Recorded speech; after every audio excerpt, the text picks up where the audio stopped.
Bab 1281. Mitos keabadian. Keabadian merupakan topik abadi yang dicari oleh semua makhluk intelektual, meskipun hasil dari perolehan keabadian tidak seindah yang dibayangkan. Hong Dali tidak banyak memikirkan tentang keabadian, ia hanya penasaran bagaimana orang di depannya ini mendapatkannya. Keabadian. Dewi Kebijaksanaan tersenyum dan tidak menyembunyikan apapun.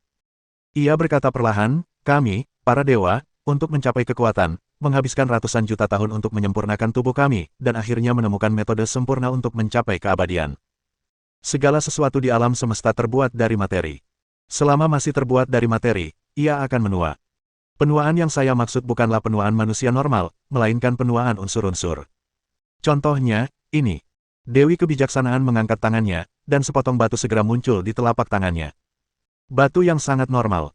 Ia berkata, ini batu, ia juga akan menua. Misalnya, jika waktu telah berlalu ratusan juta tahun di atasnya. Sambil berbicara sampai di titik ini, Hong Dali memperhatikan batu itu berubah dari penampilan yang ramping dan halus menjadi perlahan memutih dan akhirnya berubah menjadi genangan bubuk. Dewi Kebijaksanaan meniupnya dengan lembut dan bubuk itu pun lenyap sepenuhnya. Hong Dali merasa merinding di sekujur tubuhnya. Orang ini benar-benar bisa mengendalikan aliran waktu. Dewa Kebijaksanaan sama sekali tidak mempermasalahkan hal ini. Baginya, ini hanyalah hal yang sangat normal. Oleh karena itu, ia melanjutkan menjelaskan misteri keabadian kepada Hong Dali. Hal yang benar-benar sulit dipecahkan dalam mencapai keabadian adalah penuaan unsur-unsur. Pada awalnya, keabadian para dewa hanyalah mengubah sel-sel yang menua dalam tubuh kita. Namun, keabadian semacam ini hanyalah bentuk paling dasar, hanya menunda waktu untuk mati. Ketika sebagian besar sel dalam tubuh berubah, semua aspek kinerja tubuh pasti akan menurun. Oleh karena itu, saya menghabiskan lebih dari 1 juta tahun untuk mengendalikan aliran energi. Kemudian, saya menggunakan energi untuk terus-menerus mengubah unsur-unsur yang menua dalam tubuh saya. Inilah keabadian sejati. Dengan kata lain, selama unsur-unsur dapat mempertahankan kondisi terbaiknya selamanya, tubuh tidak akan pernah menua. Gunakan energi di alam semesta untuk mengganti unsur-unsur yang menua. Mendengar sampai di titik ini, Hong Dali menarik napas dalam-dalam. Ia mau tidak mau mengakui bahwa apa yang dikatakan Dewi Kebijaksanaan sungguh memperluas persepsinya tentang dunia. Dalam penelitian umat manusia tentang keabadian, mereka selalu percaya bahwa penuaan terjadi karena penuaan sel. Oleh karena itu, keabadian yang diteliti umat manusia adalah bagaimana menukar jaringan dan organ yang menua dengan yang lebih muda dan baru, sehingga memperpanjang umur mereka. Mendengar kata-kata Dewi Kebijaksanaan, Hong Dali tahu bahwa keabadiannya beberapa tingkat lebih tinggi daripada yang diteliti manusia. Ia menggunakan energi alam semesta untuk secara alami menukar unsur-unsur yang menua di dalam tubuh. Unsur-unsur. Tubuh manusia terdiri dari berbagai macam unsur, masing-masing unsur berukuran sekitar 1/10.000 mm. Namun, Dewi Kebijaksanaan ini sebenarnya dapat mengubahnya sesuka hatinya. Artinya, mustahil untuk membunuhnya. Ia bisa mengganti jaringan yang rusak kapan saja dan kembali ke kondisi terbaiknya. Bahkan jika tangan atau kakinya terputus, ia bisa menggantinya dalam sekejap mata. Hong Dali merasakan ketidakberdayaan yang kuat. Ini adalah musuh yang tak terkalahkan. Kekuatannya luar biasa besar dan energinya tak terbatas. Ia sama sekali tidak memiliki kelemahan. Baiklah, sepertinya aku benar-benar tidak punya cara untuk kabur hari ini. Hong Dali berkata dengan lesu, kau bisa mengendalikan aliran waktu dan menukar elemen-elemen di tubuhmu. Dengan kata lain, selama ada satu elemen di tubuhmu yang belum hancur, kau bisa terlahir kembali, kan? Benar. Dewi Kebijaksanaan mengangguk dan berkata, aku memberitahumu ini agar kau tidak melawan dengan sia-sia. Jika kau bekerja sama denganku dengan baik, kau mungkin masih bisa bertahan hidup. Sejujurnya, aku cukup tergoda dengan saranmu.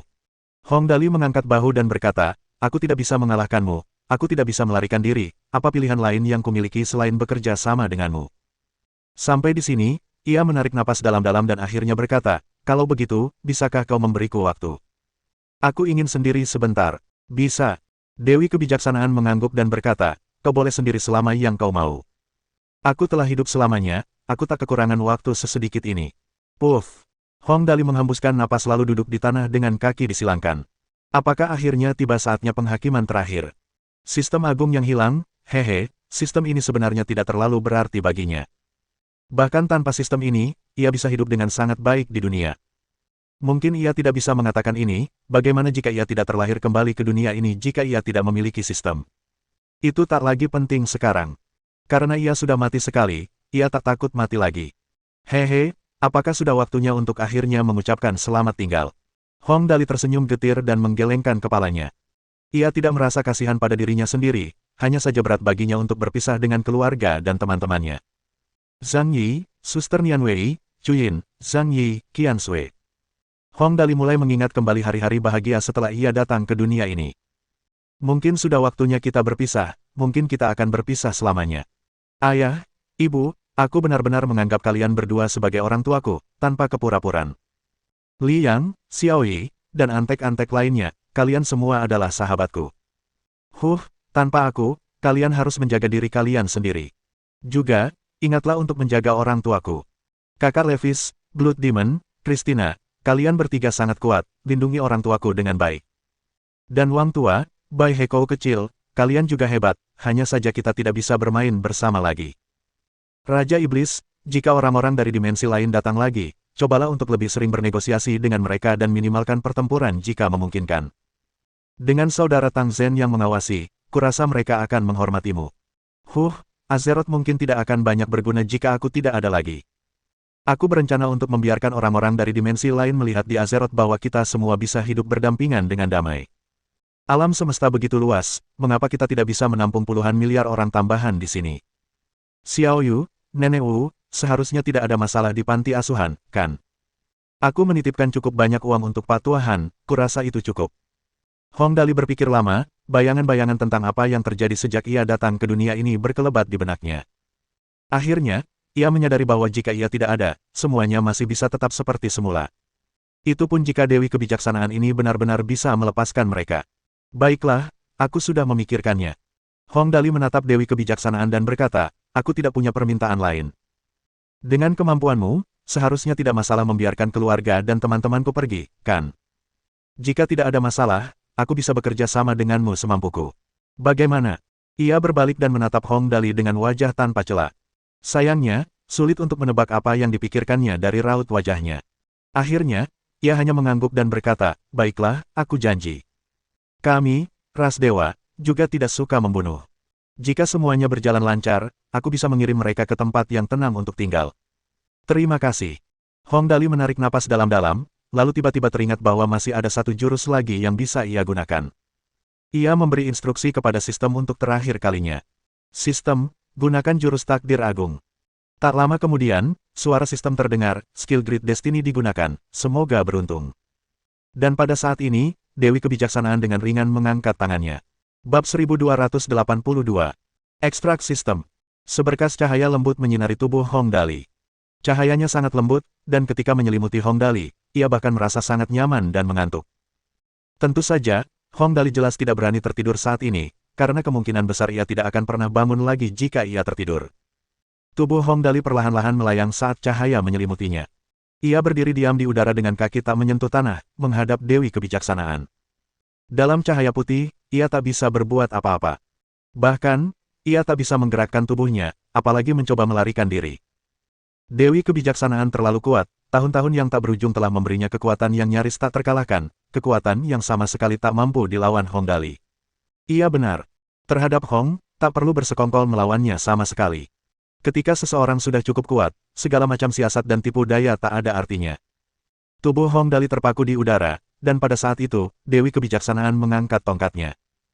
Tongkat ini dibentuk menggunakan air matanya selama perang para dewa, mata Dewa Kebijaksanaan, Nalis Beri. Cahaya perak yang cemerlang melesat langsung ke tengah alis Hong Dali. Ia merasakan pikirannya menegang, diikuti oleh serangkaian rasa sakit yang menusuk. Cahaya hitam ditarik paksa dari dahinya, dan pada saat yang sama, sistem dengan cepat berbunyi. Peringatan! Peringatan! Dewa tertinggi ditemukan di dekat sini, sistem dalam bahaya, fluktuasi mental host sedang kacau, ada kemungkinan kehilangan kewarasan. Suara sistem terus terdengar, tetapi Hong Dali tidak punya cara untuk melakukan perubahan apapun sekarang. Lagi pula, dalam hal kekuatan, ia jauh dari tandingan Dewi Kebijaksanaan. Benda hitam seperti kabut itu ditarik paksa dari otak Hong Dali. Di dalam cahaya perak tongkat itu, benda itu mengembun menjadi benda hitam seperti lem, seperti genangan merkuri hitam, yang terus bergerak dalam cahaya perak itu. Saat ini, hanya ada seutas benang tipis yang menghubungkan genangan lem itu ke otak Hong Dali, dan kesadaran Hong Dali pun semakin kabur. Kelelahan datang setelah gangguan mental yang ekstrim. Jika ia benar-benar pingsan sekarang, saat ia bangun nanti, konsekuensi paling ringannya adalah kehilangan ingatannya. Kabut hitam semakin banyak keluar dari kepala Hong Dali. Setelah entah berapa lama, terdengar suara, "Pak kecil, dan kabut hitam itu pun hilang sepenuhnya dari kepalanya.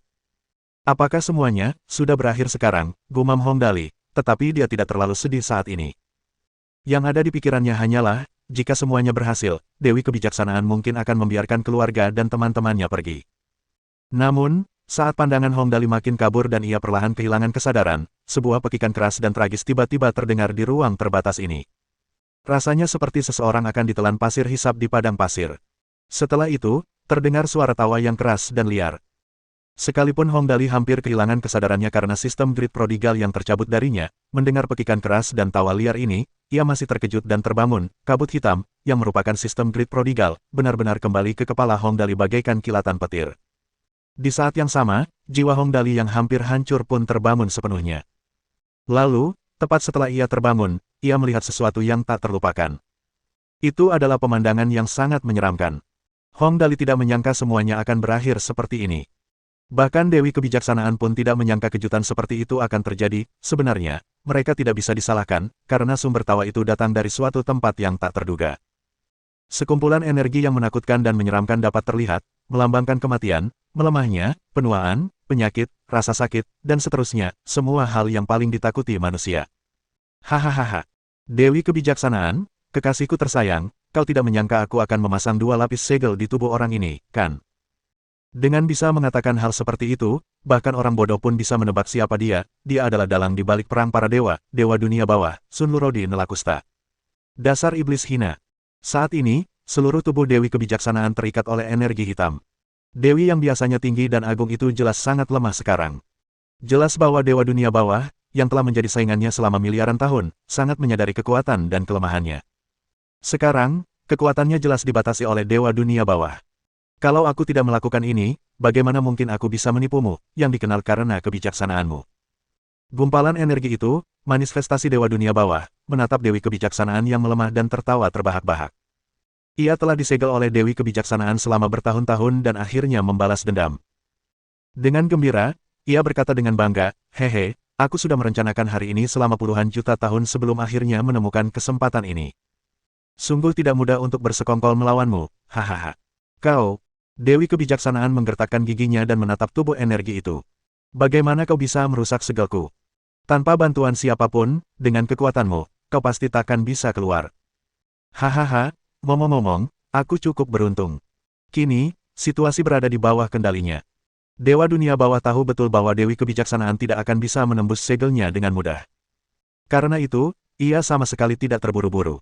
Karena kau bertanya, tidak masalah untuk memberitahumu.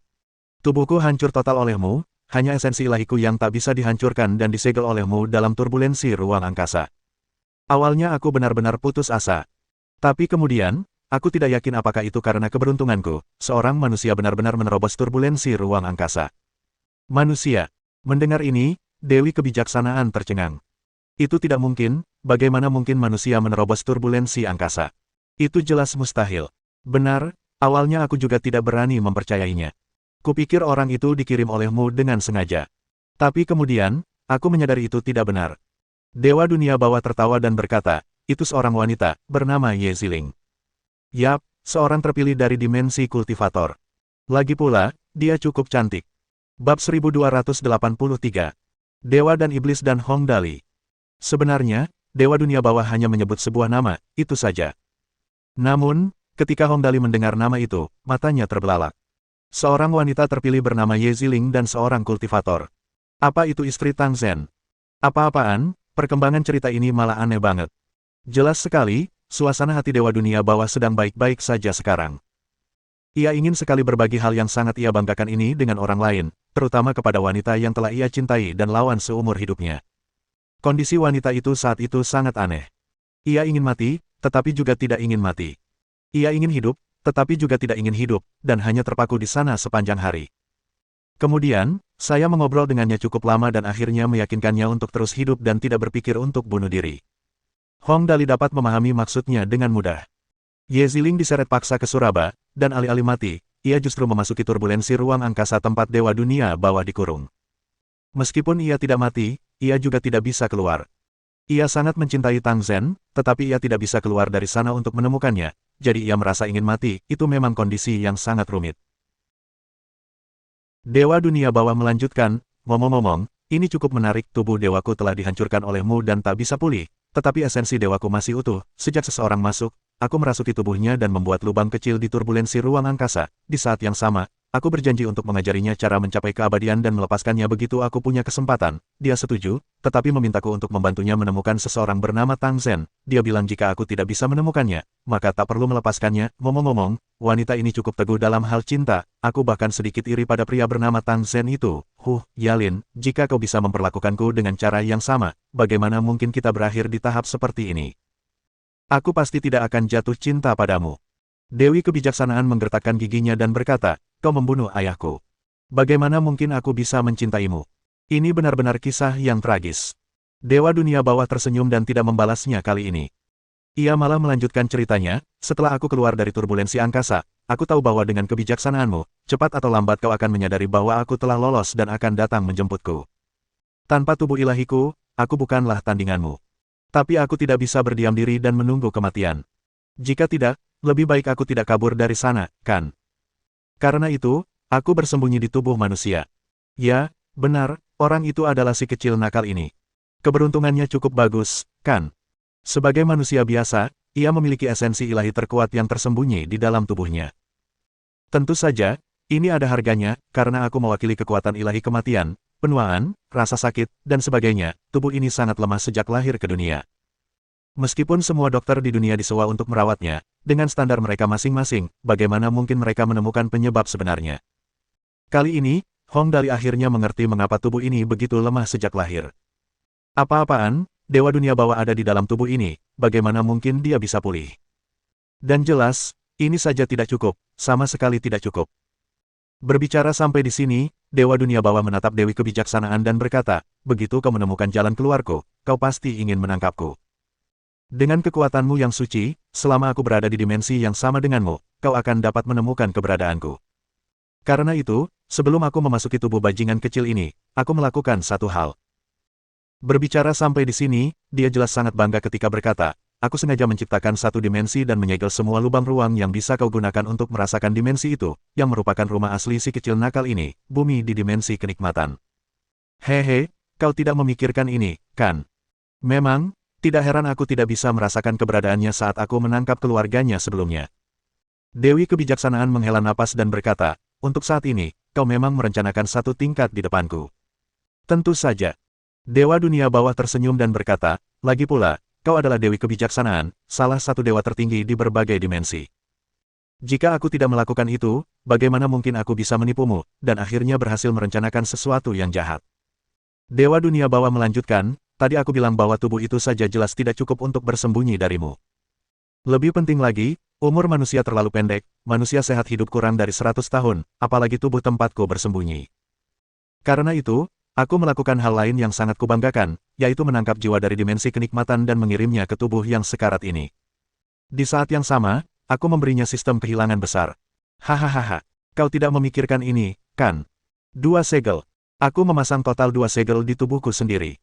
Pada saat yang sama, semua yang ada di luar akan ditangani oleh sistem agung yang hilang sementara aku menyegel diriku sendiri lagi. Kecuali sistem agung yang hilang sedang diekstraksi olehmu, kalau tidak, aku pasti tidak akan bangun. Jadi, awalnya, kau hanya mengira makhluk kecil ini adalah pilihan iblis, tapi tidak menyangka bahwa sebenarnya, aku bersembunyi di dalam tubuhnya, kan? Hahaha. Jadi begitulah.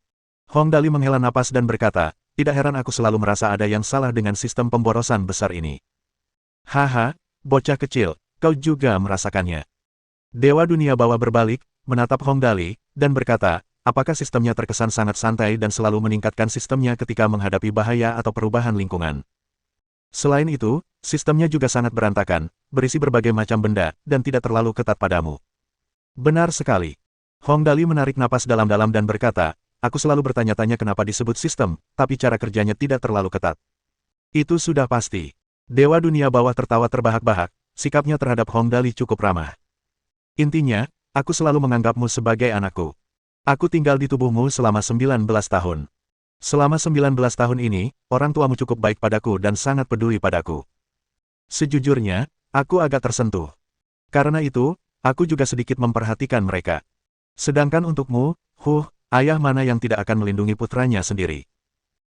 Karena itu, semua kata-kata untuk membunuhmu itu hanya untuk menakut-nakutimu, untuk mendorongmu maju selangkah demi selangkah dan memasuki alam semesta, ke galaksi, ke sektor bintang, ke astral, dan terakhir, ke medan perang dimensi, lalu bertemu dengan Dewi Kebijaksanaan. Hahaha. Lagi pula, kau adalah anakku sendiri, jadi tentu saja, kau bisa melakukan apapun yang kau inginkan. Aku salah satu dewa tertinggi di alam semesta, betapa miskinnya anakku. Sistem secara alami akan bekerja sama denganmu dengan kekuatan penuh. Aku tidak mungkin membuatmu berlatih siang dan malam seperti orang-orang terpilih yang malang itu juga, kan? Mendengar perkataan Dewa Dunia Bawah, Hong Dali benar-benar tercengang kali ini. Dia merasakan statusnya meningkat pesat dan meledak. Putra kandung salah satu dewa tertinggi di alam semesta, Dewa Dunia Bawah, Sun Lurodi Nelakusta. Apa-apaan, dia praktis tak terkalahkan sekarang, kan? Bab 1284.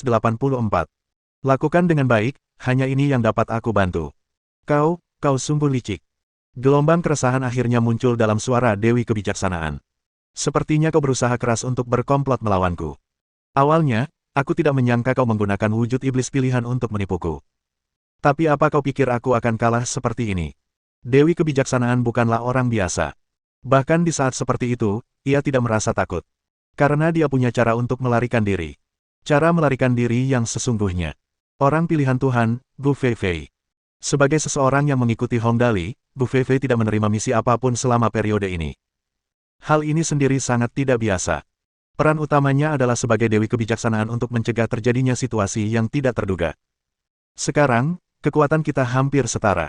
Jika saat ini, sambil berbicara, Dewi Kebijaksanaan perlahan mengangkat tongkatnya. Dalam sekejap, aliran cahaya yang kuat melesat keluar dari anomali ruang waktu ini. Oh tidak, dia memanggil bala bantuan, seru Hong Dali. Yang dipilih Tuhan, Gu Feifei. Apa?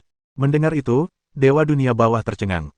Ia telah mempertimbangkan banyak hal karena itulah satu-satunya cara untuk sepenuhnya menahan dan menekan Dewi Kebijaksanaan, agar ia tidak bergerak. Tetapi dia tidak pernah menyangka bahwa Dewi Kebijaksanaan akan mampu memanggil orang pilihan Tuhan pada saat seperti ini. Begitu sang pilihan dewa dipanggil ke sini dan bergabung dengan Dewi Kebijaksanaan, semua usahanya akan sia-sia. Ia akan disegel lagi. Sayang sekali, tidak peduli seberapa banyak Dewi Kebijaksanaan merencanakan, dia merencanakan satu langkah yang salah, orang harus setuju bahwa keberuntungan Hong Dali memang baik. Di bintang penjara, Gu Feifei awalnya tinggal di sana bersama semua orang. Tiba-tiba, aura putih keperakan terpancar dari tubuhnya. Aura itu suci dan bermartabat, dan semua orang di sekitarnya tanpa sadar ingin memujanya. Seluruh tubuh Gu Feifei mulai melayang perlahan. Sebuah pintu tiba-tiba terbuka di belakangnya, sebuah pintu ruang. Mata Gu Feifei telah berubah menjadi cahaya putih. Ini adalah tanda bahwa ia telah dipanggil oleh Dewi Kebijaksanaan dan telah sepenuhnya kehilangan dirinya. Ia hanya bisa melaksanakan perintah Dewi Kebijaksanaan. Tapi jangan lupa, di antara kerumunan itu, ada satu orang. Orang itu telah mencapai tingkat subdewa, bahkan tingkat dewa. Raja Iblis Tang Zhen. Sepertinya ada yang salah. Melihat Gu Feifei bertingkah aneh, Tang Zhen mendengus dan meninju pintu ruang angkasa. Gemuruh. Suara gemuruh terdengar, dan pintu ruang angkasa runtuh dengan keras di bawah telapak tangan Tang Zhen. Turbulensi itu menghempaskan Gu Feifei puluhan meter jauhnya, dan ia terbanting ke tanah dengan keras. Ketika dia sadar, cahaya putih di matanya telah hilang. Apa yang terjadi barusan? Gu Feifei menatap dirinya sendiri dengan rasa ingin tahu. Kenapa aku jadi seperti ini?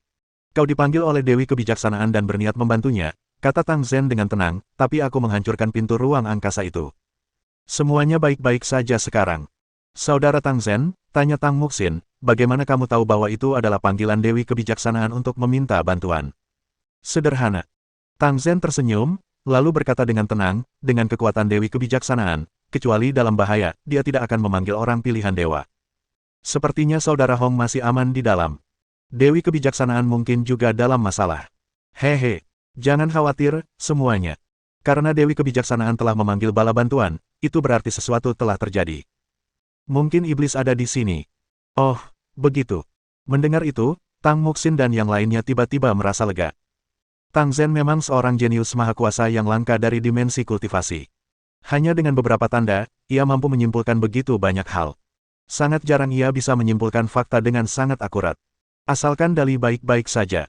Semua orang akhirnya tersenyum, meskipun Dewi Kebijaksanaan adalah Dewi paling suci dan mulia di alam semesta, semua orang tidak memiliki kesan yang baik tentangnya. Jika dia tidak beruntung, tidak ada yang akan keberatan. Dalam anomali ruang waktu, Ketika cahaya dari tongkat yang terhubung ke dunia luar terputus, Dewi Kebijaksanaan menjadi panik. Bagaimana ini bisa terjadi? Dewi Kebijaksanaan menjadi pucat karena ketakutan dan berkata, siapa yang akan memisahkan aku dari orang pilihan Tuhanku? Hanya dengan melihatnya, Hong Dali tahu siapa pelakunya. Sepertinya saudara Tang Zhen telah bertindak. Hehe, Dewa Dewi, sejujurnya, kau cukup sial. Istri saudara Tang Zhen telah melepaskan iblis, dan sekarang dia menggagalkan rencanamu. Ya, aku sungguh kasihan padamu. Tiba-tiba dia merasa bahwa Dewi Kebijaksanaan memang cukup tragis. Kekuatannya tak tertandingi, tetapi pada akhirnya dia jatuh ke tangan orang yang tidak berarti. Hahaha.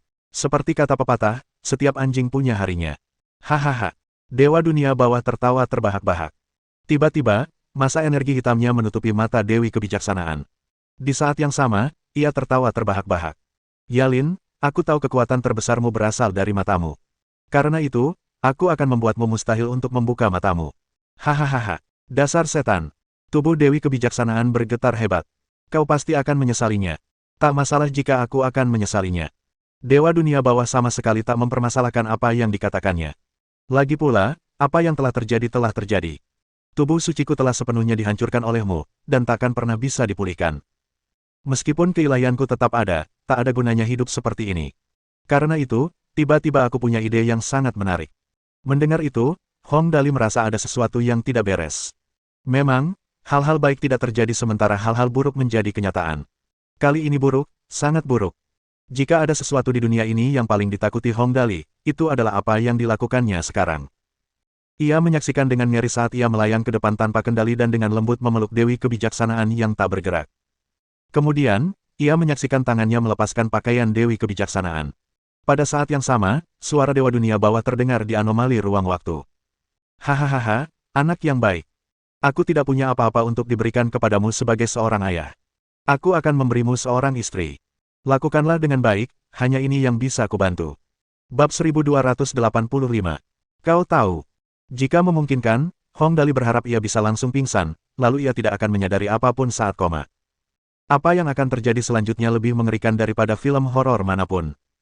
Sayang sekali ia tidak memiliki kebebasan untuk melakukan itu. Sebelumnya, ketika ia dikendalikan oleh Dewi Kebijaksanaan, ia tidak bisa bergerak. Sekarang, ia berada di bawah kendali Dewa Dunia Bawah, tetapi ia tetap tidak bisa bergerak, terutama karena Dewa Dunia Bawah telah bersembunyi di dalam tubuhnya selama 19 tahun. Elemen mereka selaras dan kendalinya pun mudah. Hong Dali sangat berharap Dewa Dunia Bawah juga bisa mengendalikan kesadarannya. Parahnya lagi, ia menjadi sangat sadar akan segala sesuatu yang terjadi di sekitarnya, bahkan indera tubuhnya pun menjadi lebih sensitif. Hong Dali akhirnya mengerti mengapa Dewi Kebijaksanaan begitu bersikeras menyingkirkan Dewa Dunia Bawah, orang tua itu benar-benar jahat. Hehe, cibir Dewa Dunia Bawah. Yalin, kau menghancurkan tubuhku, jadi aku tak bisa berbuat apa-apa padamu. Aku tak lagi punya perasaan padamu. Namun, aku telah disegel olehmu selama puluhan miliar tahun. Aku menghabiskan sebagian besar waktu ini memikirkan bagaimana aku akan membalasmu jika aku lolos. Awalnya, aku juga ingin membuatmu menderita tanpa batas waktu, tapi kemudian aku merasa itu terlalu mudah bagimu. Dasar iblis. Iblis, teriak Dewi Kebijaksanaan. Aku akan membunuhmu. Aku pasti akan membunuhmu. Jika Dewi Kebijaksanaan bisa membuka matanya, Hong Dali yakin ekspresinya akan dipenuhi amarah dan kilat. Hal terburuk yang mungkin terjadi adalah ledakan energi dahsyat yang akan melenyapkan seluruh alam semesta. Sayangnya, Hong Dali adalah yang terlemah di antara ketiganya. Entah itu Dewi Kebijaksanaan atau Dewa Dunia Bawah, keduanya bukanlah eksistensi yang bisa ia hadapi. Tapi sejujurnya, dialah yang paling beruntung di antara mereka bertiga, dia mampu menjatuhkan Dewi tertinggi di semua dimensi meskipun dia manusia biasa. Ini akan tercatat dalam sejarah.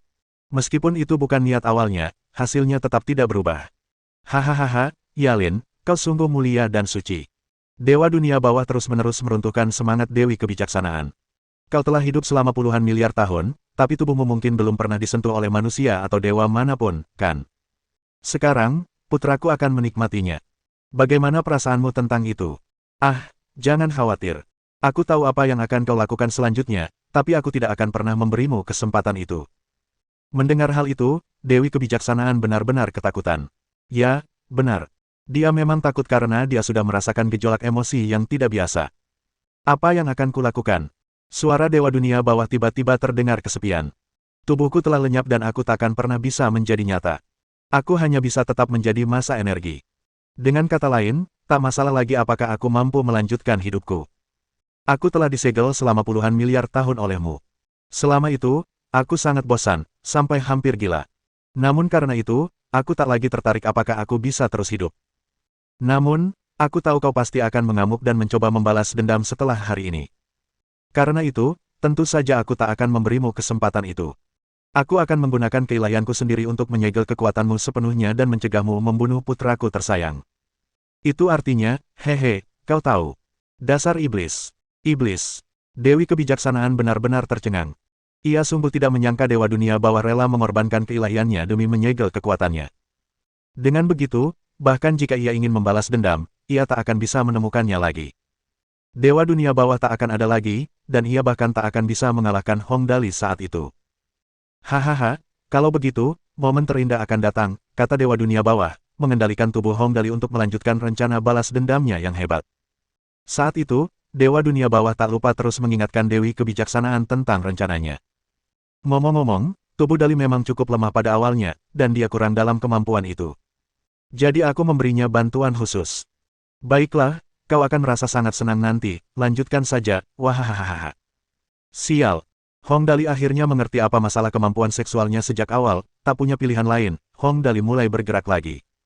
Rok panjangnya berkibar. Jubah kasa putih salju itu terjatuh ke samping. Terbaring telanjang di pelukan Hong Dali, Dewi Kebijaksanaan tak berbeda dengan gadis biasa. Selain amarahnya yang tak terkendali, tak ada jejak kegilaan dan kekuatannya yang tak terbayangkan. Padahal saat itu yang ada di hatinya hanya rasa takut. Meskipun telah hidup bertahun-tahun, ini adalah pertama kalinya ia menghadapi situasi seperti itu. Pada saat itu, Dewi Kebijaksanaan begitu lembut dan halus, dan tak seorang pun dapat membayangkan bahwa ia adalah makhluk yang begitu kuat atau bahkan seorang dewi. Dia memang sangat cantik, bahkan mungkin sempurna. Tak seorang pun bisa menemukan kesalahannya. Untuk sesaat, Hong Dali bingung dengan pemandangan di depannya. Ia bahkan merasa itu mungkin hal yang baik. Dewi Kebijaksanaan, dewa tertinggi di alam semesta, terbaring seperti anak kucing dalam pelukannya. Namun, ketika dia memikirkan apa yang mungkin terjadi setelahnya, dia merasa panik. Jelaslah bahwa panik tidak ada gunanya. Tak lama kemudian, bisikan lembut terdengar dari kegelapan. Di saat yang sama, Hong Dali melihat air mata kristal terbentuk di sudut mata Dewi Kebijaksanaan. Apakah Dewi menangis? Tanpa sadar, Hong Dali mengulurkan tangannya, tetapi dia terkejut karena ternyata dia sudah melakukannya. Hong Dali mengulurkan tangan dan dengan lembut menyeka air mata dari sudut mata Dewi Kebijaksanaan. Meskipun ia bersimpati, hanya itu yang bisa dilakukan Hong Dali. Sisanya kini berada di luar kendalinya. Dewa Dunia Bawah menikmati pemandangan di depannya. Sejak ia disegel, sudah 10 miliar tahun berlalu, dan ini pertama kalinya ia begitu bersemangat. Ia sama sekali tidak merasa ada yang tidak pantas dengan perilakunya. Ia mencintai Dewi Kebijaksanaan, tetapi Dewi Kebijaksanaan telah menghancurkan tubuh sucinya. Melihat bahwa ia tak bisa berbuat apa-apa lagi, ia memutuskan bahwa memberi putranya yang berharga keuntungan bukanlah hal yang buruk, hal yang paling menakjubkan adalah, hal menarik apa lagi yang akan terjadi setelah hari ini. Itulah yang benar-benar ingin ia lihat.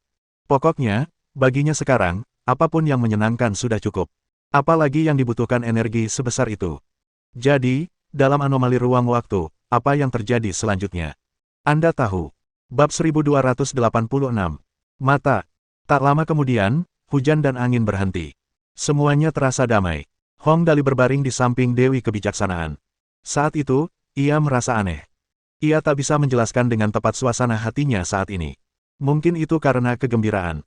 Lagi pula, orang yang telah menguasai tubuhnya adalah salah satu dewa tertinggi di seluruh alam semesta. Ia tak pernah menyangka hal seperti itu akan terjadi padanya suatu hari nanti. Sejujurnya, ia sedikit tertekan. Sebenarnya, lebih dari sedikit. Bahkan sangat tertekan. Lagi pula, semua yang terjadi bukanlah keinginannya. Ia hanyalah anak yang baik dan tidak mau memaksakan diri pada Dewi, namun, ia juga tidak terlalu menentang semua yang terjadi. Jika bukan karena kejadian tak terduga ini, ia mungkin sudah menjadi linglung sekarang. Singkatnya, Hong Dali mendapat bagian yang lebih baik dari kesepakatan itu, bagaimanapun juga, tidak semua orang bisa mencium Dewi cantik. Masalah sebenarnya sekarang adalah ekspresi Dewi Kebijaksanaan pada saat ini. Dia tidak yakin apa arti ekspresinya. Dia tenang, lebih tenang dari yang Hong Dali duga. Sebenarnya, Hong Dali tahu bahwa Dewi Kebijaksanaan sangat ingin bunuh diri sekarang. Masalahnya, Ia tidak mampu, hal terakhir yang dilakukan Dewa Dunia Bawah adalah menggunakan keilahiannya untuk menghancurkan kekuatan Dewi Kebijaksanaan sepenuhnya. Artinya, Dewi Kebijaksanaan sekarang hanya memiliki kekuatan seorang prajurit tingkat planet. Dari seorang Dewi menjadi seorang wanita, perubahan besar ini membuat keduanya mustahil untuk menerima kenyataan dalam waktu singkat. Jika hal ini diketahui orang lain, pasti akan mengejutkan mereka. Mereka akan ternganga lebar hingga rahang mereka menyentuh tanah. Sejujurnya, aku tidak menyangka semuanya akan menjadi seperti ini. Hong Dali berbaring di tanah dalam anomali ruang waktu, menatap gemuruh-gemuruh di atas kepalanya. Ia bergumam, kau ingin membuatku jadi idiot, tapi kau tidak berhasil. Sekarang kita berada dalam situasi ini, aku tidak tahu apakah aku harus menghiburmu. Jika aku menghiburmu, aku akan benar-benar idiot. Jika aku tidak menghiburmu, itu akan membuatku seperti itu. Jadi kau, berhenti bicara. Dewi Kebijaksanaan duduk dan merapikan pakaiannya. Setelah bisa bergerak lagi, matanya kini juga bisa terbuka karena keilahiannya telah sepenuhnya terpenjara. Mata mereka sungguh indah. Hitam seperti Hong Dali, gelap dan tak terduga seperti semesta berbintang. Mata mereka juga begitu dalam dan penuh perasaan. Jika Dewi Kebijaksanaan sebelumnya tanpa celah, kini dengan mata terbukanya, ia menjadi sempurna. Jika seseorang menatap matanya terlalu lama, jiwanya akan tertarik padanya. Kau bisa membuka matamu. Matamu sungguh indah, seru Hong Dali. Setelah akhirnya melihat Dewi Kebijaksanaan dengan mata terbuka, Hong Dali sejenak merasa bahwa mungkin Dewa Dunia Bawah telah melakukan sesuatu yang baik. Dewi Kebijaksanaan memang seorang wanita cantik yang dapat memikat pria manapun.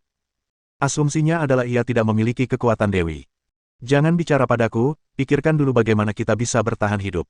Dewi Kebijaksanaan tidak menjawab pertanyaan Hong Dali. Sikapnya luar biasa tenang.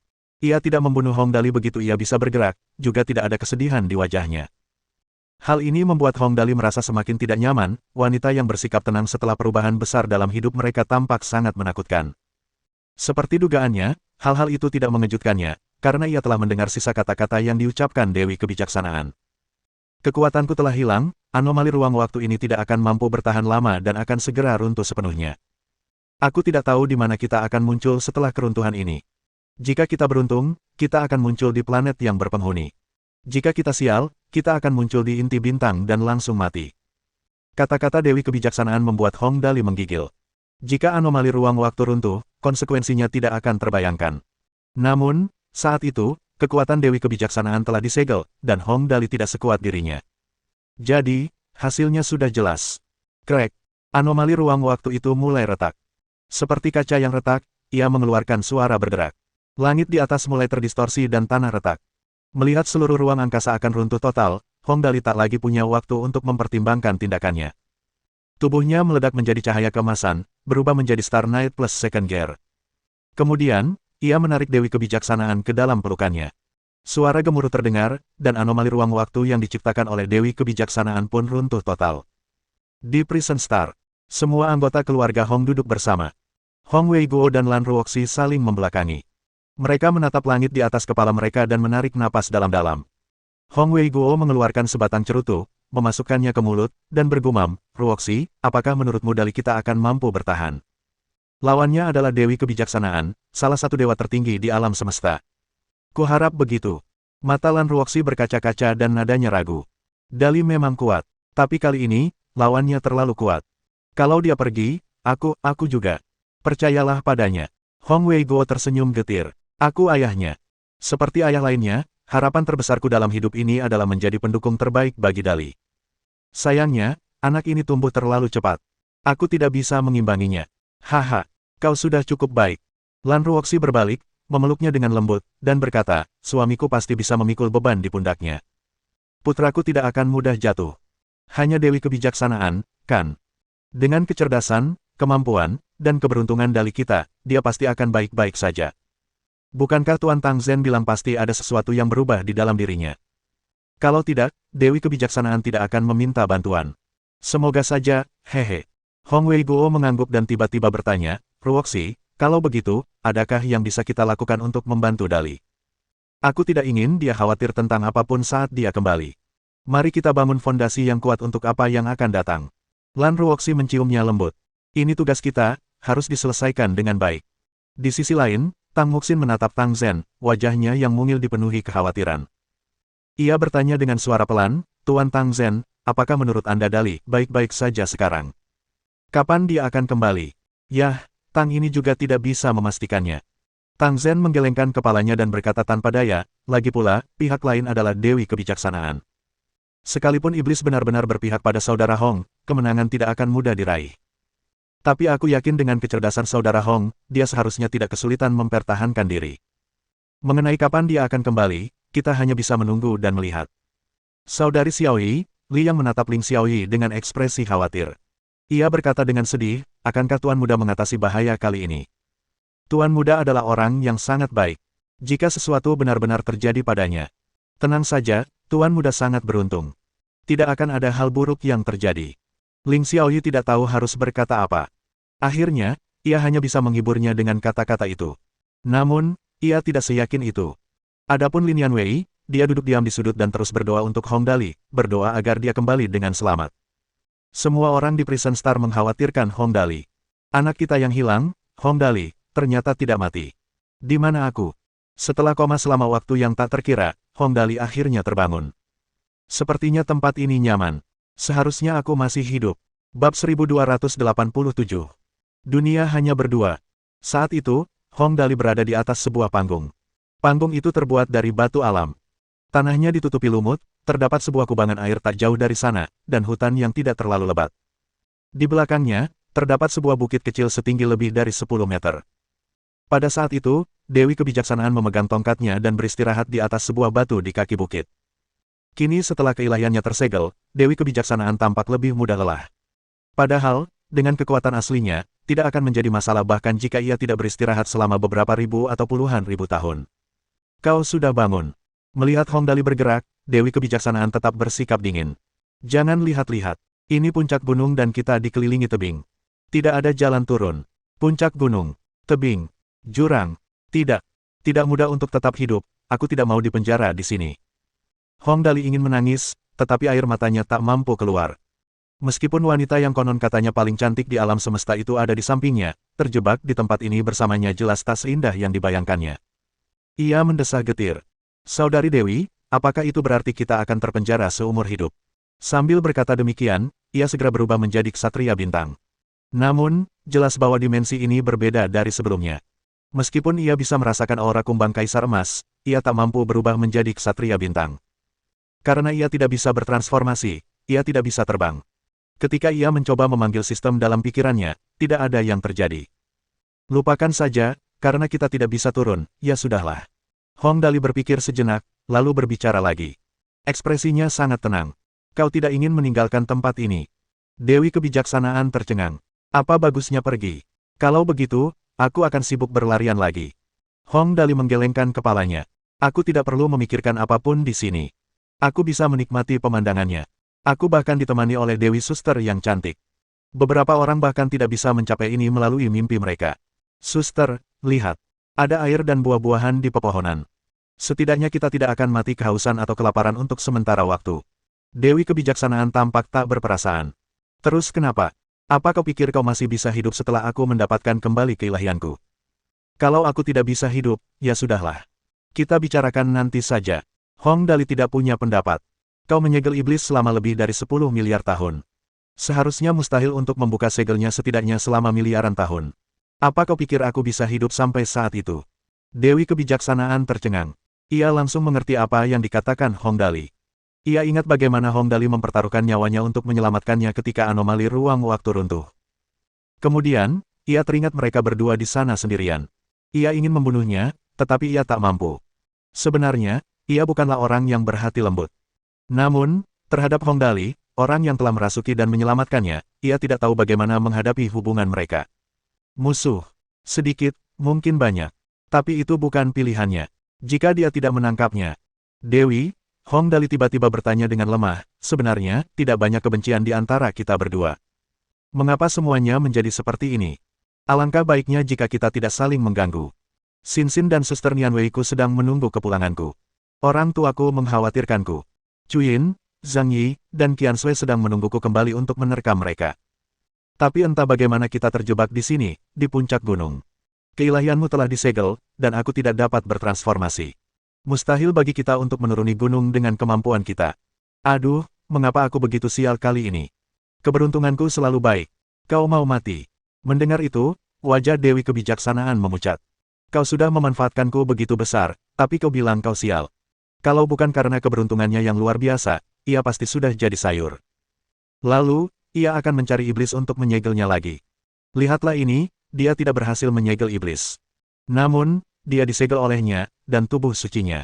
Hong Dali merasakan perbedaan dalam nada bicara Dewi dan berbalik untuk melihat. Ia langsung terpesona. Mata Dewi Kebijaksanaan merah dan wajahnya seputih kertas. Tangannya gemetar karena amarahnya saat ia memegang tongkat itu. Ini tidak akan berhasil. Dia tidak boleh menyinggung perasaannya di saat seperti ini. Lagi pula, dia sudah setingkat planet. Dia hanya orang biasa. Jika dia terbunuh, istri-istrinya yang cantik akan menjadi janda semua. Namun, saat itu juga, pipi lembut Dewi Kebijaksanaan akhirnya merona. Bibir merahnya membuka dan menutup seiring napasnya yang memburu. Bahkan matanya yang sayu pun terlihat jelas. Hong Dali akhirnya mengerti apa yang digambarkan sebagai peri yang turun ke dunia. Saudari Dewi, kau memang dewa. Hong Dali menatap kagum dan tanpa sadar berkata, aku sadar tak ada yang lebih tampan darimu. Ya, kau seharusnya lebih tinggi dariku. Aku ini tak berarti seperti semut. Kau tak akan ragu membunuh miliaran semut. Tapi sekarang kita berdua terjebak di sini. Bajingan ini masih saja membicarakan hal ini. Dewi Kebijaksanaan kebingungan dan tidak tahu harus berbuat apa. Ia tak bisa bernapas karena putus asa. Urat-urat hijau muncul di tangan kecilnya saat ia mengepalkan tongkatnya erat-erat. Saudari Dewi, tiba-tiba, pertanyaan Hong Dali menyadarkan Dewi Kebijaksanaan. Mengapa kau begitu membenci iblis? Apakah karena dia membunuh ayahmu? Benar. Haruskah aku membencinya? Dewi Kebijaksanaan menghela napas dan berkata perlahan, jika seseorang membunuh orang tuamu, bukankah kau akan membencinya? Ya, tentu saja. Hong Dali mengangguk dan berkata, tapi meskipun kau membencinya, kenapa kau menciptakan perang dimensi ini? Bukankah baik bagi orang-orang dari dimensi berbeda untuk rukun? Bertarung itu bukan keharusan. Kudengar ini semua karena sang pilihan langit, yang menyebabkan mereka bertarung sampai mati dalam perang dimensi. Puluhan miliar orang, bahkan ratusan miliar orang, tewas karenanya. Pernahkah kau memikirkan perasaan orang-orang yang tewas? Hong Dali memang cukup tertekan dengan hal ini. Jika bukan karena perang dimensi ini, dia tidak akan menemukan rahasia sistem hilang besar dan menarik Dewi Kebijaksanaan. Terlebih lagi, ratusan miliar orang tewas dalam perang dimensi. Tak terhitung banyaknya pemimpin etnis yang gugur, tak terhitung banyaknya umpan meriam yang musnah. Meskipun ayah Dewi Kebijaksanaan terbunuh dan ia merasa kasihan, bagaimana dengan orang-orang yang tewas dalam perang dimensi? Bukankah mereka merasa kasihan? Aku tidak memulai perang dimensi. Dewi Kebijaksanaan tidak mengakuinya. Jangan salahkan aku atas segalanya. Bukan kamu yang mulai. Giliran Hong Dali yang kaget. Ada apa ini? Bab 1288. Ciuman dengan iman baik. Hong Dali ingin menanyakan pertanyaan ini kepada Dewi Kebijaksanaan saat pertama kali bertemu dengannya. Karena jika dilihat dari karakter Dewi Kebijaksanaan, ia tidak terlihat seperti orang yang memperlakukan nyawa sebagai mainan. Malahan, ia tampak sangat baik. Hal ini terlihat dari bagaimana ia tidak membunuhnya. Jika orang itu tidak punya rasa hormat terhadap nyawa manusia, dia tidak akan punya kesempatan untuk membalikkan keadaan. Perang dimensi. Dewi Kebijaksanaan tersenyum. Ia terdengar lelah sambil menggelengkan kepala tak berdaya, lalu berkata, izinkan saya bertanya. Di tempat asalmu, apakah ada raja? Ya, Hong Dali bingung. Tanpa sadar ia mendekati Dewi Kebijaksanaan. Melihatnya dari dekat, Hong Dali akhirnya mengerti apa yang dimaksud dengan kecantikan yang menakjubkan. Hong Dali memberanikan diri dan duduk sekitar 60 cm dari Dewi Kebijaksanaan. Negeriku adalah negeri surgawi. Meskipun tidak ada raja, ada orang yang kedudukannya setara. Aku memanggilnya kakek misterius, hehe. Kakek misteriusku orang yang sangat baik. Dia cerdas dan baik hati. Dia juga memperlakukanku dengan baik. Dewi Kebijaksanaan mengangguk, lalu bertanya, di negaramu, apakah ada petugas jahat? Petugas jahat. Hong Dali langsung mengerti. Aku mengerti maksudmu. Sehebat apapun orang-orang di atas, itu di luar jangkauan kekuatan mereka. Kalau terlalu jauh, pasti ada petugas yang bertindak sendiri, kan? Hong Dali tidak melupakan petugas jahat yang ditemuinya di desa. Ia mengepung penduduk desa dan bahkan menembaki kakek misterius. Bumi memang seperti itu, belum lagi alam semesta yang luas. Kau sangat pintar. Mudah berkomunikasi denganmu. Dewi Kebijaksanaan cukup puas dengan hal ini. Jika seseorang terjebak di puncak gunung bersama orang bodoh, mereka akan sangat menderita. Dia tidak takut membunuh Hong Dali. Tapi apa yang akan terjadi setelah itu? Dia telah kehilangan kekuatannya dan hanya bisa tinggal di sana sendirian. Hehe, Dewi, aku salah menuduhmu. Kupikir kau dewa jahat yang tidak menganggap serius nyawa manusia. Saat Hong Dali berbicara, Dewi Kebijaksanaan yang tidak memperhatikan itu pun mendekat dan mengecup pipinya. Kau, Dewi Kebijaksanaan terkejut. Tubuhnya yang semula kaku menggigil hebat dan ia meraih tongkatnya. Hong Dali menyadari ia sedikit berlebihan dan lari sambil berteriak. Jarak keduanya 5 hingga 6 meter. Hong Dali tidak berani mendekat, dan Dewi Kebijaksanaan pun kebingungan. Dalam waktu sesingkat itu, ia bahkan tak yakin sudah berapa hari berlalu, dan bajingan terkutuk ini begitu memanfaatkannya. Wajahnya sepucat kertas, dan ia mengepalkan tinjunya erat-erat. Air mata bagai berlian jatuh bagai tetesan hujan. Ia berkata, dasar cabul tak tahu malu, beraninya kau menodai diriku yang murni. Hanya satu dari kita yang akan hidup. Tidak, tidak, tidak. Hong Dali menjabat tangannya erat-erat. Sebenarnya, ini cara keluarga kita untuk menjaga itikat baik. Artinya, aku ingin memperbaiki hubungan kita dan mencairkan suasana. Aku tidak bermaksud apa-apa lagi. Benarkah? Dewi Kebijaksanaan itu cerdas, namun dia tidak tahu apakah Hong Dali berbohong. Ada berbagai ras di alam semesta, dan masing-masing ras memiliki adat istiadatnya sendiri. Ada yang berpelukan saat bertemu, ada pula yang berjabat tangan. Ada pula yang bahkan mencium punggung kaki gadis yang mereka sukai. Ada berbagai macam adat istiadat. Bagaimana Dewi Kebijaksanaan, yang telah kehilangan kekuatannya, mampu membedakan kebenaran? Tentu saja. Awali dengan emosi, akhiri dengan kebajikan. Lebih tulus daripada emas asli. Hong Dali mengangguk penuh semangat, jantungnya berdebar kencang.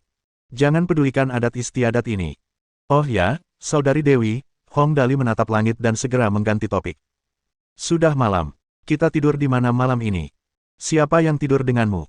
Setelah hidup puluhan miliar tahun, Dewi Kebijaksanaan tak pernah merasa semarak ini. Ia mengabaikannya dengan air mata berlinang. Kemudian, ia teringat bahwa kepolosannya telah dinodai oleh bajingan ini, namun ia telah menyelamatkan hidupnya. Frustrasi, ia memejamkan mata pelan-pelan, dan air matanya tak henti-hentinya mengalir. Hong Dali, aku tak akan membiarkanmu pergi. Lebih baik kau berdoa untuk keberuntungan malam ini. Sambil berbicara, ia memukulkan tongkatnya ke tanah. Cahaya putih keperakan bersinar, dan dengan suara dentuman, sebuah gua terbentuk di bukit di belakang mereka. Gua itu menjadi tempat tinggal sementaranya. Sialan, Suster Dewi, tongkatmu masih bisa dipakai. Hong Dali membelalakkan matanya, lalu bertanya dengan tatapan kosong, bisakah kau menyiapkan kamar untukku juga? Saat ia berkata demikian, ia melihat wajah Dewi Kebijaksanaan sepucat hantu. Ada darah di sudut mulutnya dan napasnya pendek dan tajam saat ia duduk bersila di dalam gua, tampak seperti patung peri. Saudari Dewi, apa kau terluka? Hong Dali bergegas menuju gua dengan kaget. Sebelum mencapai pintu masuk gua, ia mendengar teriakan Dewi Kebijaksanaan. Jangan masuk. Aku baik-baik saja. Kau baik-baik saja, benarkah? Hong Dali merasa lega mendengarnya. Dengan level Dewi Kebijaksanaan, seharusnya dia tidak mudah terluka. Ia bertanya dengan rasa ingin tahu, kenapa kau muntah darah? Energi tongkatku hampir terkuras habis oleh iblis. Aku menggunakannya dengan paksa tadi dan kemampuanku sudah terlalu menurun. Dewi Kebijaksanaan memejamkan mata dan mencoba mengatur napasnya. Aku akan baik-baik saja setelah beristirahat. Hong Dali akhirnya mengerti. Sederhananya, kekuatan Dewi Kebijaksanaan awalnya 10.000. Sekarang, ia hanya tersisa 0,0001. Ia terlalu memaksakan diri sebelumnya. Persis seperti mobil yang dipaksa melaju sejauh 800 km, padahal ia bisa melaju sejauh 160 km. Bagaimana mungkin ia bisa sehat? Asal kamu baik-baik saja, semuanya baik-baik saja. Hong Dali merasa lega. Ia mendengus dan tersenyum. Kalau begitu, aku akan tidur di luar malam ini. Lagi pula, tidak ada siapa-siapa di gunung ini. Aku tidak perlu khawatir ada yang datang untuk membunuhku. Sambil berkata demikian, dia melihat sekelilingnya lagi. Di puncak yang indah ini, batu-batu aneh menjulang tinggi, bunga-bunga bermekaran, pepohonan rindang, dan mata air pegunungan bergemuruh. Bagaikan negeri dongeng di bumi. Sayang sekali. Memangnya kenapa kalau negeri dongeng itu indah? Ia sendirian dan terasa membosankan. Apa bedanya ini dengan penjara? Memikirkan hal ini, ia merasa putus asa dan berkata dengan wajah muram, Dewi, bukankah lebih baik jika kita tidak bertengkar? Aku bisa pulang untuk memeluk istri-istriku dan punya anak, dan kau bisa terus menjadi dewa tertinggimu. Kita bisa mengurus urusan kita sendiri, betapa bahagianya itu. Sekarang kita terjebak di tempat terpencil ini. Ia duduk sambil berbicara. Lalu, tiba-tiba ia berkata, aku rindu istri-istriku, orang tuaku, dan antek-antekku. Bab 1289 janji untuk tidak masuk lubang. Hong Dali adalah orang yang menghargai hubungannya dengan orang lain. Keluarga dan teman-temannya masih menunggunya di sana, tetapi ia tidak bisa kembali kepada mereka sekarang. Apakah kau membenciku? Apakah kau ingin kembali? Dewi Kebijaksanaan dapat mendengar keresahan dalam kata-kata Hong Dali. Ia tidak tahu mengapa, tetapi ia merasakan sedikit sakit di hatinya. Ini bukan berarti ia memiliki perasaan terhadapnya, hanya saja ia merasa tidak sanggup membenci pemuda ini. Ia bergumam, di dunia asalmu, kau hidup sangat bebas. Tapi di sini, kau tidak bisa berbuat apa-apa, bahkan meninggalkan puncak gunung ini. Apakah kau sangat kecewa? Benar, aku sangat kecewa. Hong Dali tersenyum getir, menggelengkan kepala, dan berkata, sebenarnya, datang ke tempat ini masih baik-baik saja. Yang penting kita tidak bisa turun, jadi kita tidak bisa tahu tempat apa ini. Akibatnya, tidak ada cara untuk memulihkan kekuatan dewamu. Ini benar-benar menyedihkan, ya. Hong Dali duduk di tanah, pikirannya kosong. Perasaan tidak bisa melakukan apapun sungguh mengerikan.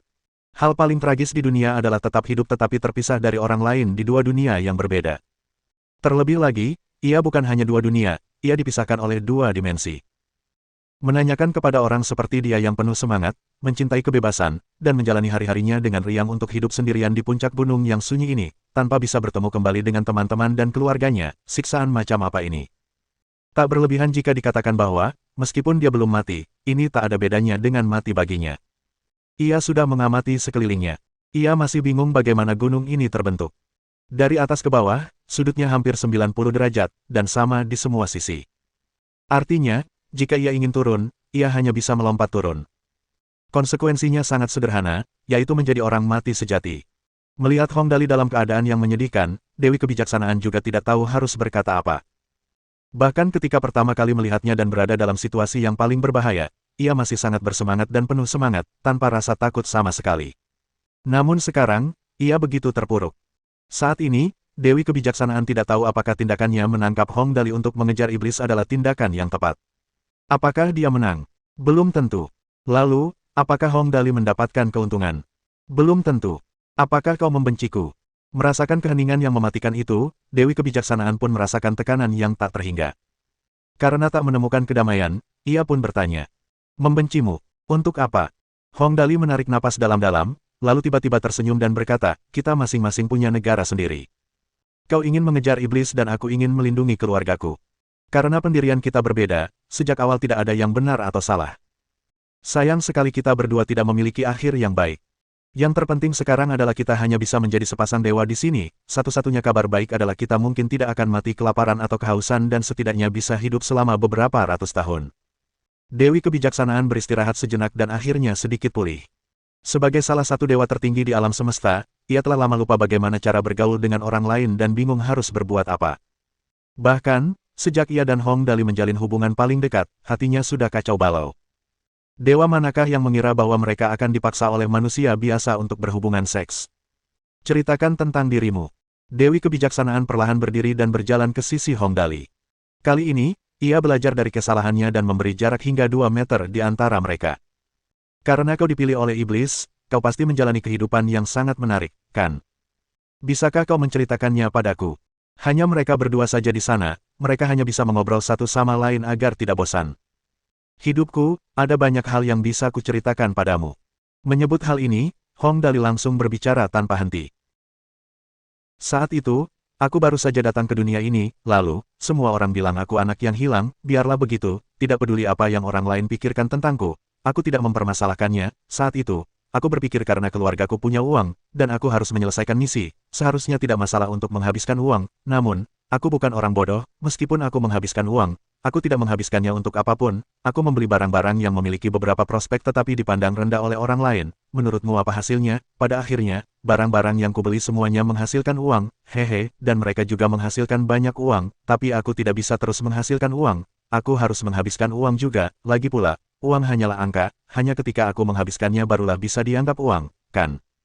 Begitu ia mulai, ia berbicara selama lebih dari 2 jam. Meskipun Dewi Kebijaksanaan berharap bisa memakan Hong Dali hidup-hidup atas apa yang telah ia lakukan padanya, ia mau tidak mau mengakui bahwa kisah dan kehidupan Hong Dali sangat menarik. Dari segi karakter, ia juga bukan orang jahat. Setidaknya, ia akan menjaga keluarga dan teman-temannya dengan baik. Setelah mendengarkan kisah hidupnya, Dewi Kebijaksanaan menggelengkan kepalanya, tersenyum, dan berkata, jika aku tahu kau orang seperti itu, aku mungkin akan mengamatimu lebih lama dan tidak akan begitu bersemangat untuk bertindak. Dia mengatakan itu dari lubuk hatinya. Sebelumnya, dia terlalu cemas mengejar iblis. Seandainya dia tahu Hong Dali begitu baik dan ramah, dia tidak perlu menggunakan cara seperti itu sama sekali. Dia hanya perlu mengawasinya diam-diam, maka semuanya tidak akan berakhir seperti ini, kan? Hong Dali segera mengatasi kesedihannya. Yah, sudah terlambat untuk menyesal. Padahal, kalau dipikir-pikir, kau kan Dewi Kebijaksanaan, salah satu dewa tertinggi di berbagai dimensi. Bisa menghabiskan waktu berdua denganmu di sini, betapa hebatnya itu. Kalau suatu hari nanti kita bisa keluar dari sini, tak akan ada yang percaya kalau aku membanggakan mereka kalau aku pernah menghabiskan waktu bahagia bersama Dewi Kebijaksanaan di puncak gunung. Siapa? Siapa yang menghabiskan waktu bersamamu? Dewi Kebijaksanaan mengalihkan pandangannya. Aku datang ke sini karena ketidakberdayaan, bukan karena kemauan. Tingkahnya yang seperti wanita mungil membuat Hong Dali tertegun, dan ia bergumam, Saudari Dewi, kau sungguh cantik. Sejujurnya, aku jarang memuji seseorang seperti ini.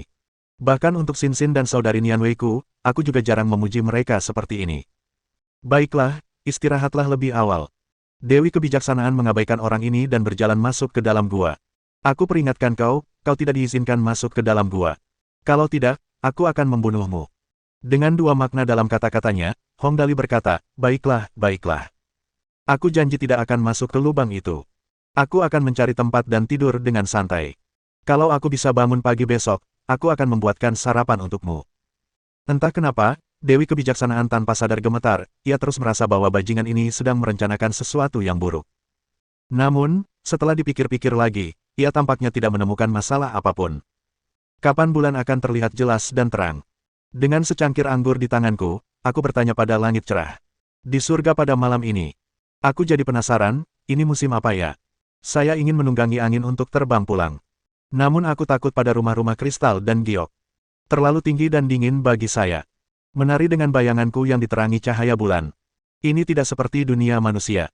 Puas dengan dirinya sendiri, Hong Dali menyenandungkan sebuah lagu, menemukan tempat yang cocok, dan pergi tidur. Bab 1290. Baju renang Point Zero. Dewi Kebijaksanaan berdiri di dekat tepi tebing, membiarkan angin meniup rok dan rambut panjangnya seolah-olah ia telah berubah menjadi patung. Dia dewa, dia manusia, tetapi dewa meminta manusia untuk menjaganya sekarang, ini mau tidak mau, dia sudah terlalu lama menjadi dewa dan lupa bagaimana menjadi manusia. Misalnya, dia bahkan lupa cara makan. Dewi, waktunya makan. Hong Dali memetik cukup banyak buah liar dari hutan. Ia mematahkan satu buah bercangkang tebal menjadi dua dan menggunakannya sebagai mangkuk untuk menampung air. Ia membawanya kepada Dewi dan berkata, ada pepatah yang mengatakan manusia itu besi dan nasi itu baja. Kalau kita tidak makan, kita akan kelaparan. Kau tidak sama seperti dulu. Kalau kau tidak makan, kau benar-benar akan mati. Ngomong-ngomong, buah-buahan di dimensi tak dikenal ini memang lezat dan manis. Buah-buahan itu juga menghangatkan badan. Ditambah lagi, ada air dari danau yang bisa diminum. Selain tidak bisa melihat orang lain, kondisinya cukup nyaman. Terima kasih. Sang Dewi mengucapkan dua kata itu tanpa sadar, bahkan sampai membuatnya terkejut. Terakhir kali ia berterima kasih kepada seseorang adalah ketika ayahnya masih hidup. Itu sudah sangat, sangat lama sekali. Ah, tidak perlu sungkan-sungkan. Ayo, makan buah ini dulu. Hong Dali memberikan buah yang sudah dicuci dan duduk.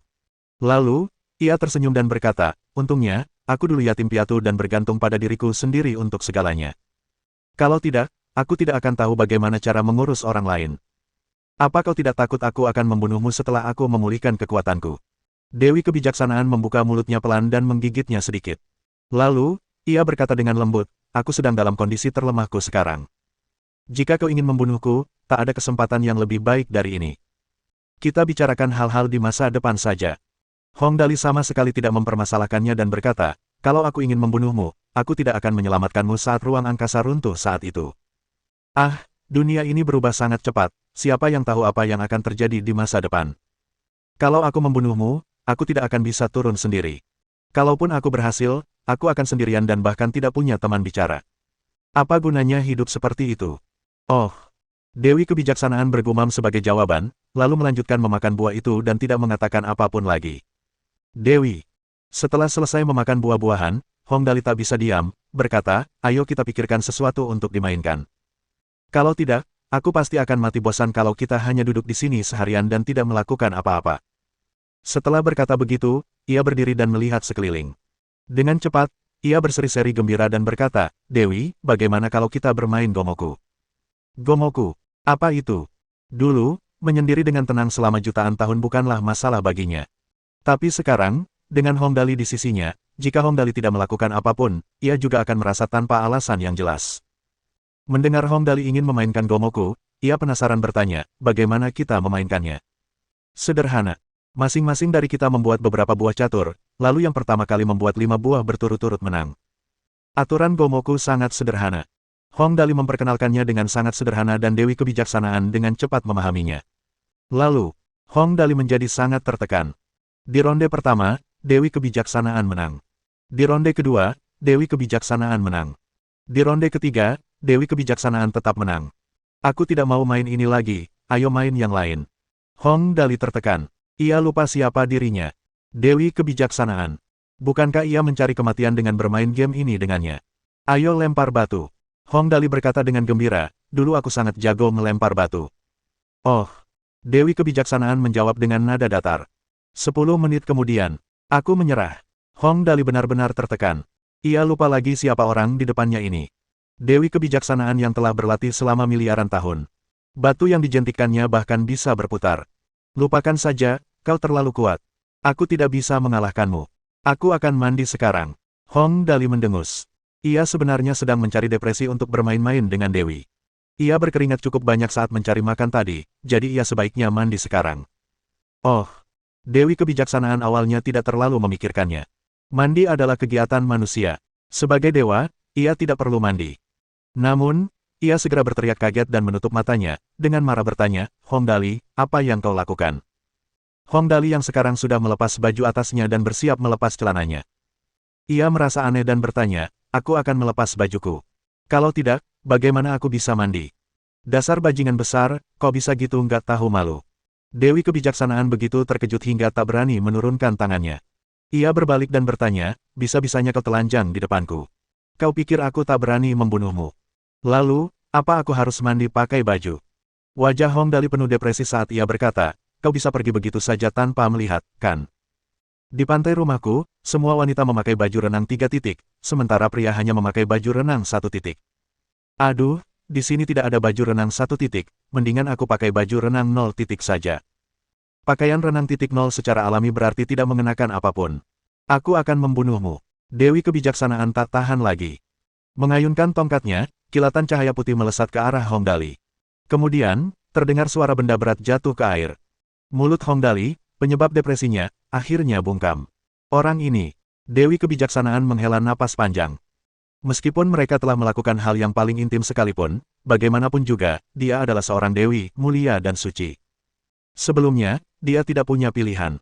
Tapi sekarang, jika Hongdali ingin melakukan itu padanya lagi, maka... Memikirkan hal ini, ia tiba-tiba teringat bagaimana ia merawatnya.